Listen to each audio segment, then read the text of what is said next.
Mohan Babu sir మీద మొదటి నుంచి మస్తు తీర్ల టాకులు వినిపిస్తుండే. హీరోయిన్లను కొడతాడు, సిబ్బందులను టార్చర్ చేస్తాడు, ఎవ్వరితోని సక్కగా ఉండడు, పరికి గంపదలిగినట్టే అన్ని రకరకాలుగా అనుకుంటుండే. అవన్నీ రూమార్లు అని అనుకుంటుండే. కానీ ఇంటి పంచాయతీ బజాట్లు వేసుకొని మమ్ములు ఎవ్వరు చూడొద్దు అన్నట్టున్నది ఆయన కథ. ఆయన కొడుకుల పంచాయతీని నడి రోడ్డు మీద పెట్టింది మీరే. పోలీస్ స్టేషన్లకు పోయి ఫిర్యాదులు ఇచ్చుకొని రచ్చకెక్కింది మీరే. మీరెవరో ఉమ్మయ్య డక్కయ్య అయితే మందికి మీ ముచ్చట అవసరం లేకుండే. కానీ సినిమా హీరోలు కదా, మందిల పతారున్నోళ్ళు కాబట్టి మీ ఇంట్లో ఏమైంది సారు అని విలేకరులు బరాబర్ అడుగుతారు. ఇష్టం ఉంటే చెప్పాలి, లేదంటే నో కామెంట్ అని హుందాగా పక్కకు తప్పుకోవాలి. అంతేగాని అడిగినోళ్ళ మీద ఎగబడితే ఎట్లా? ఇదేనా నీ క్రమశిక్షణ? 80 ఏండ్లకు దగ్గరున్నావు, గింత ఓపిక లేకుంటే ఎట్లనయ్యా నీకు? అయ్యప్ప మాలేసుకున్నది కూడా చూడవా? ఒక రిపోర్టర్ మీద గా తీర్ల కొడితే ఆయనకేమన్నా అయితే ఏందన్నట్టు? ఇది మా ఇంటి ముచ్చట, మీరంత ఇడికెళ్ళి వెళ్ళిపోండ్రి అని మర్యాదగా చెప్పేది ఉండే. ఏం చెప్పాలరా మీకు? డాష్ గాల్లారా అని తిట్టుడేంటి సారు? విద్యానికేతన్లా అక్రమాలు అవుతున్నాయట అని అడిగినందుకు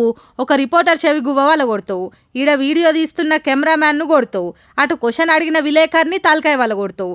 ఇదేం రౌడిజం సారు? పోలీసు వాళ్ళు ఏడా అరెస్ట్ చేస్తారని భయపడి పోయి దావఖాన్లో పేషెంట్ లెక్క జాయిన్ అయి దాక్కుంటావా? నువ్వు మంచివా మోహన్ బాబువా అని దుమ్మెత్తి పోస్తుండ్రు మోహన్ బాబు ఎవరని చూస్తున్నా నెటిజన్లు.